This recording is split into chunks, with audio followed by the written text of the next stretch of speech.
L'adjectif disruptif vient d'acquérir dans le Petit Larousse un emploi en matière d'économie. Il se dit d'une entreprise, d'un produit, d'un concept qui crée une véritable rupture au sein d'un secteur d'activité en renouvelant radicalement son fonctionnement.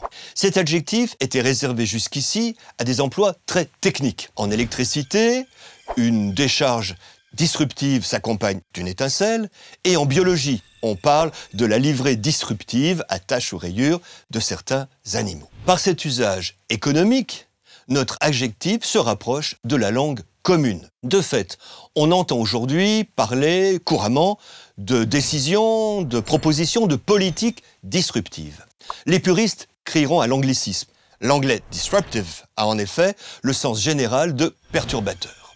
Sans doute, mais c'est d'abord un ressourcement étymologique. Le verbe latin disrumpere, briser en morceaux, de dis, marquant la division, et de rumpere, rompre, avait pour déverbal disruptio, fracture, que le français de la Renaissance a calqué en disruption, dont on a tiré l'adjectif disruptif.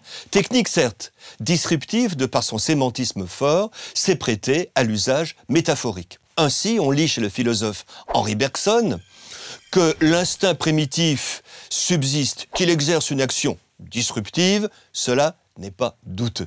L'emploi économique puis général de disruptif n'est donc qu'une métaphore généralisée, entrée dans la langue commune et que le Petit Larousse a très légitimement relevée.